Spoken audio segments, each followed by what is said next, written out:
Berlin, October 1944. The war was closing in from every direction, and inside Hitler's study in the Reich Chancellery, something landed on his desk that would shake him to his core. It wasn't a battle report or casualty list. It was something far more devastating, a single folder containing photographs and intelligence about an American aircraft that would force the Führer to confront a truth he'd spent years avoiding. Heinrich Himmler stood near the window watching as Hitler opened the report, and what unfolded in that room over the next hour would reveal just how completely Germany had misunderstood the enemy they were fighting. The photograph showed a massive bomber, wings stretching impossibly wide, photographed from below by intelligence agents. The Boeing B-29 Superfortress.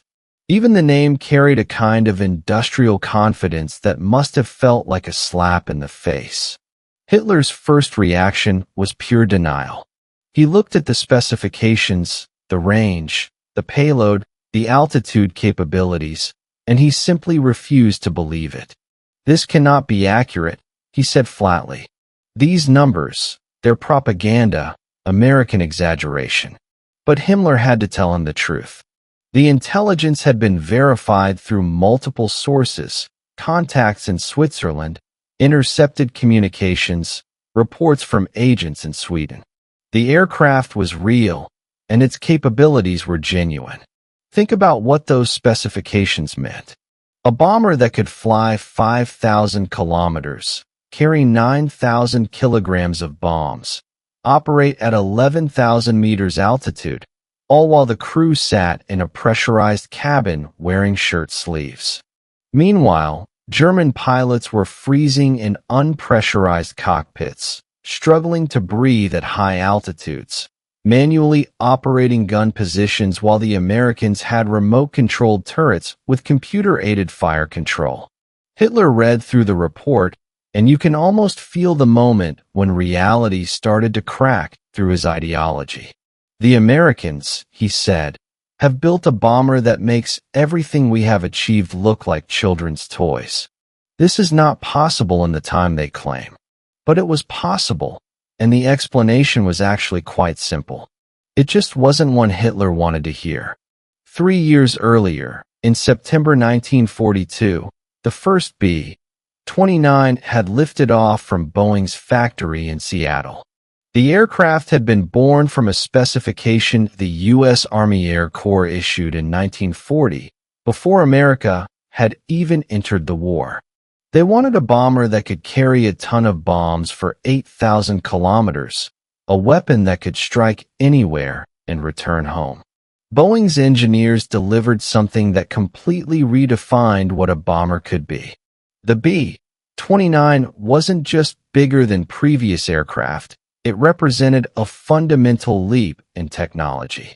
The pressurized cabin alone required innovations in sealing and air circulation that German engineers were still trying to figure out. The remote gun turrets used a central fire control system that calculated bullet trajectories based on airspeed, altitude, and target movement, then automatically aimed the guns. It was closer to what we'd call aerospace engineering than traditional aircraft design. The numbers were staggering. Wingspan of 141 feet, length of 99 feet from nose to tail.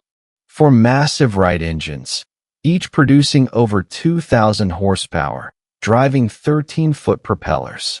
Empty, the aircraft weighed 74,000 pounds. Fully loaded for a long-range mission, it could weigh 140,000 pounds and still climb to 33,000 feet. That morning, Hitler had been reviewing reports from the Western Front where American and British forces were grinding through France toward Germany's borders.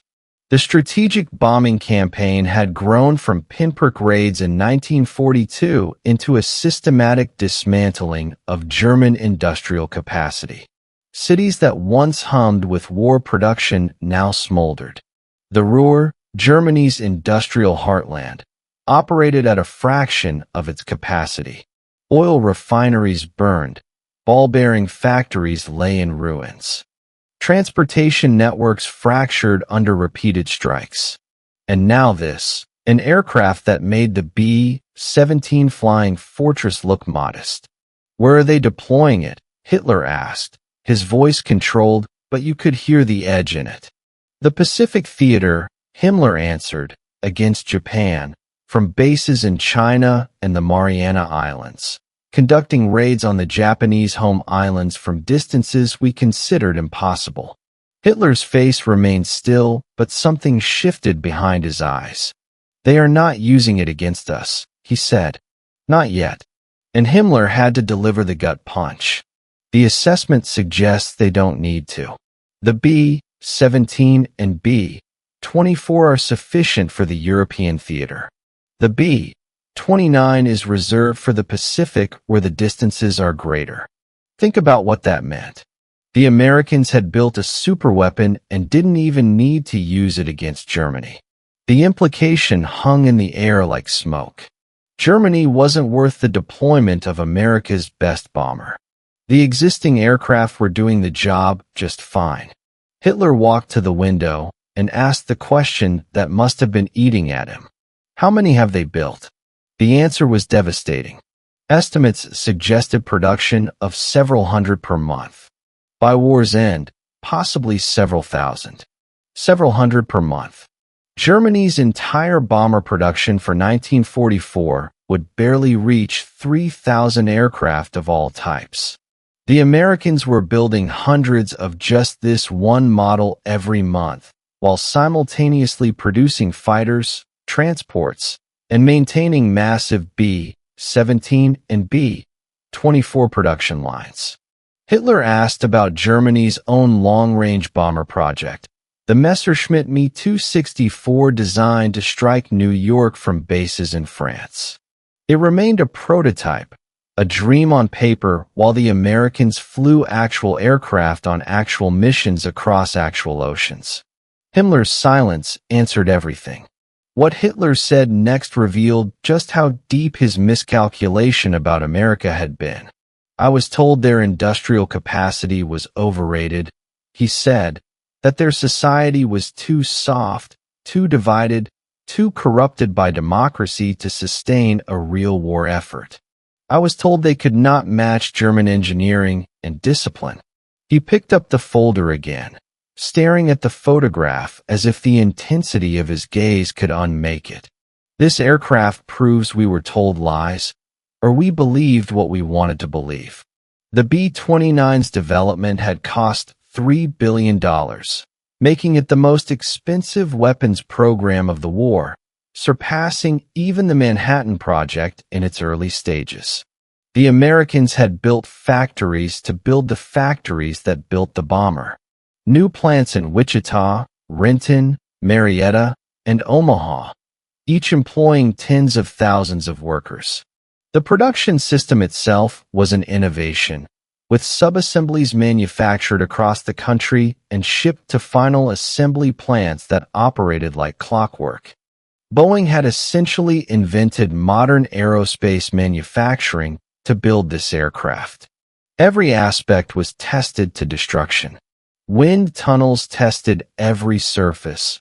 Pressurization systems underwent thousands of hours of trials. The fire control computers represented cutting-edge analog computing. Every rivet, every seal, every wire had to meet specifications tighter than anything in previous aviation history, because the B-29 operated at altitudes and speeds where small failures became catastrophic. Hitler's Germany, by contrast, had scattered its aviation industry across dozens of manufacturers, each protecting their own designs and patents. Coordination broke down under bureaucratic infighting and Hitler's own tendency to interfere in technical decisions. The Heinkel He-177, Germany's primary strategic bomber, suffered from chronic engine problems and never achieved its promised performance. The Junkers Ju-88, versatile and reliable, couldn't match Allied bombers for range or payload. The Focke-Wulf Ta-400, potentially revolutionary, remained in limited production due to resource constraints and competing priorities. Hitler asked what Göring said when he saw the report. Hermann Göring, once the swaggering head of the Luftwaffe, who had promised no enemy bomber would reach Berlin, had become an increasingly irrelevant figure, his morphine addiction and detachment from reality growing as his air force shrank. The Reichsmarschall suggested the specifications might be inflated for propaganda purposes. Of course he did, Hitler said with contempt. Göring has been wrong about every aspect of the air war. He promised the Luftwaffe would stop the Allied bombing. He promised our fighters would sweep them from the sky. He promised jet fighters would restore air superiority. Now he promises these specifications are propaganda. Hitler sat down heavily, the folder still open before him. The B-29 staring up from the photograph with its sleek profile and massive scale undeniable. "Do you know what this aircraft represents, Himmler?" he said. "It represents everything we failed to understand about this war. We thought superior will would overcome superior resources. We thought tactical brilliance would defeat strategic depth. We thought a nation of warriors would triumph over a nation of shopkeepers." He tapped the photograph again. "But the shopkeepers built this. While we were perfecting the Panzer tank and the 88mm gun, they were building an industrial system that can produce aircraft like this by the hundreds. While we were conquering territory, they were conquering production problems. While we were winning battles, they were winning the war of factories and furnaces." The admission hung in the air, stark and bitter. Outside, the first drops of rain began to fall. Reports from American agents described factory complexes that stretched for kilometers, assembly lines that never stopped, workers in 3 shifts around the clock. They had turned entire cities into weapons production centers. Detroit alone produced more vehicles than all of Germany. Hitler clenched his fist on the desk. "I know the reports," he said. "I've read them. I've seen the numbers. And I've watched as our own production struggles with labor shortages, material shortages, transportation breakdowns, and Allied bombing. We are being outproduced by a factor of 10 to 1, perhaps 20 to 1. The exact number doesn't matter anymore. The trend is what matters." The B-29 had entered combat in June 1944 with a raid on Bangkok from bases in India. The distances involved were staggering. Round-trip missions of over 4,000 kilometers crossing the Himalayas, the highest mountains in the world. The Americans called it flying the hump, and they did it routinely in aircraft that maintained cabin pressure and temperature while outside the temperature dropped to 60 degrees below zero. By late 1944, B-29s were flying from the Mariana Islands against Japan itself. Saipan, Tinian, and Guam had become massive air bases, each hosting hundreds of these giant bombers. The raids on Tokyo, Osaka, Nagoya, and other Japanese cities were conducted at altitudes where Japanese fighters struggled to reach and where anti-aircraft fire thinned to ineffectiveness. The Americans were systematically burning Japanese cities to ash, and there was almost nothing Japan could do to stop it. Hitler understood that afternoon that if the Americans chose to deploy the B-29 against Germany, the result would be similar. The Luftwaffe, already stretched thin defending against existing Allied raids, would face an aircraft that flew higher and faster than most German fighters could effectively intercept. The pressurized cabin meant crews could fight at full efficiency at altitudes where German pilots gasped for oxygen. The remote gun turrets meant attacking fighters faced concentrated computer-aimed fire from multiple directions. Hitler asked about the operational ceiling, though he'd already read the specification. 11,500 meters, Himmler answered. Higher in optimal conditions. The Focke-Wulf FW-190, One of Germany's best fighters struggled above 10,000 meters. The Messerschmitt Bf 109 could reach higher, but its performance degraded significantly. The new jet fighters, the Me-262, could catch the B-29, but jet production numbered in the dozens per month, not hundreds, and jets consumed fuel at rates Germany's dwindling petroleum supplies could barely sustain.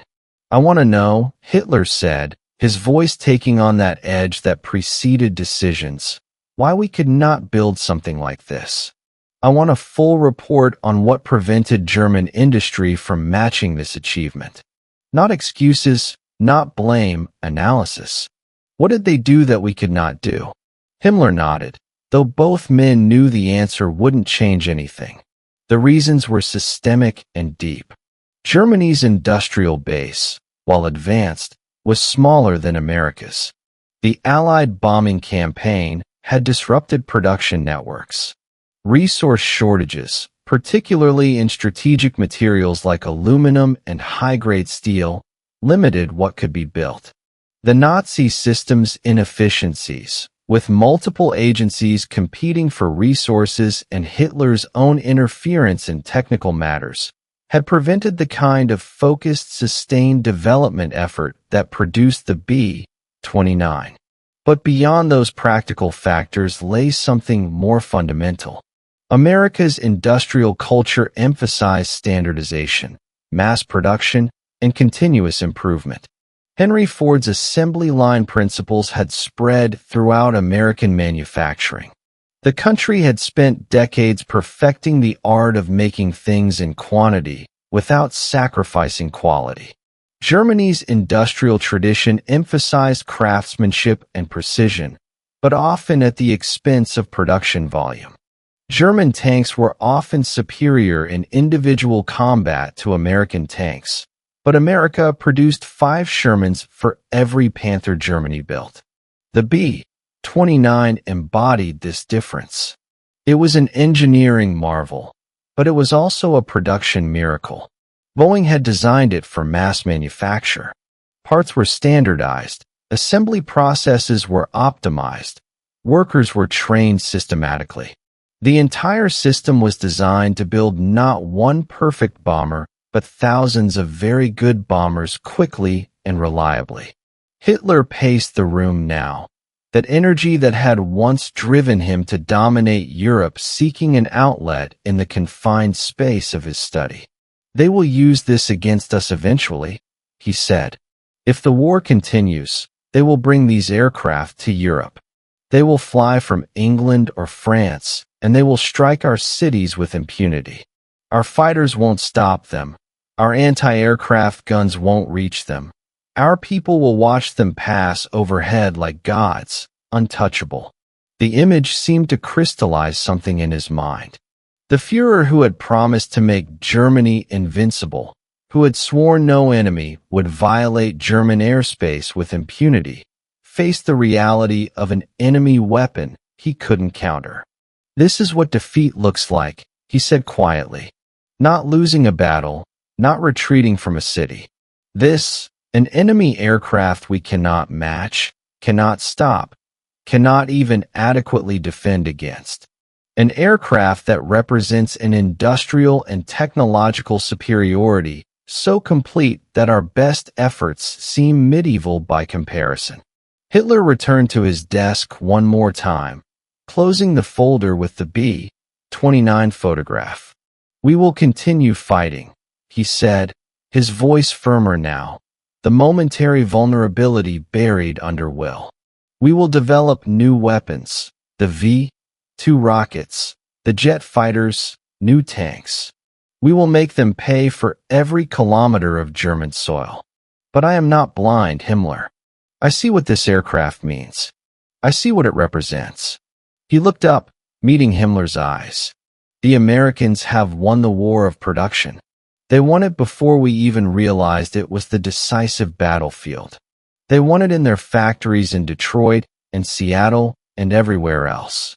They won it with their engineers and their workers and their system that can turn resources into weapons faster than we can destroy them. This bomber is just the proof.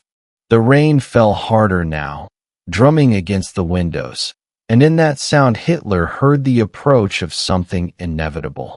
Not just the Allied armies closing from east and west, but the weight of industrial reality crushing the dreams of empire he'd built on will and violence.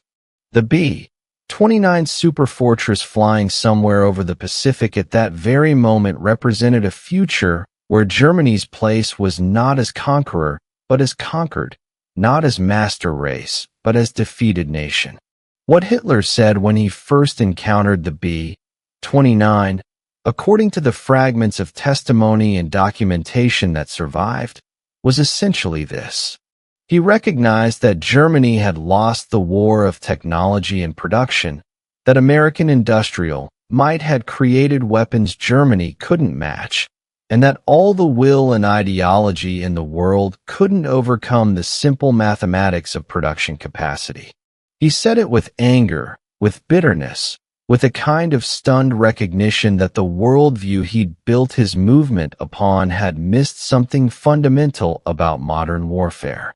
The B-29 would never bomb Berlin. The war in Europe ended before the aircraft deployed there. But its existence, its capabilities, and what it represented about American power had already achieved a kind of victory. It had forced Hitler to confront a truth he'd spent years denying, that the nation he dismissed as weak and decadent had proven stronger where it mattered most. In the final months of the war, as Germany collapsed, Hitler would occasionally reference the B-29 in his increasingly detached rants about wonder weapons and final victories. But that October afternoon in 1944, when he first saw the intelligence report and photograph, his reaction had been clearer and more honest. He'd recognized the bomber for what it was, proof that Germany had lost the race that mattered most, not the race for territory or tactical victories, but the race for industrial and technological supremacy that would determine the war's outcome. The folder with the B-29 photograph remained in Hitler's study, buried eventually under other reports, other intelligence assessments, other evidence of gathering defeat. But the aircraft it documented continued its missions, flying higher and farther than German engineering had managed, dropping more bombs than German industry could replace, operated by crews who sat in pressurized comfort while German pilots froze in open cockpits. The shopkeepers had indeed built something remarkable, and the warrior nation had no answer for it except the bitter recognition that will alone could not overcome industrial reality. That recognition, more than any single battle or campaign, marked the moment when Hitler understood the war was truly lost.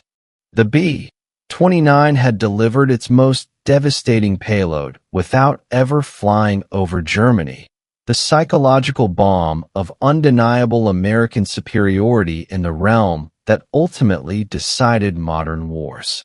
Not courage or ideology or racial theories, but the ability to build more, build better, and build faster than the enemy could destroy. The superfortress had lived up to its name, not through any single mission, but by embodying a level of technological and industrial achievement that Germany, for all its vaunted engineering prowess, could not match. And Hitler, staring at that photograph on a rainy October afternoon, had said as much. In his own way, with his own bitter recognition of what it meant, he had acknowledged that the Americans had built something Germany could not, and that this fact alone spoke volumes about who would ultimately win the war. The rest was just time and blood.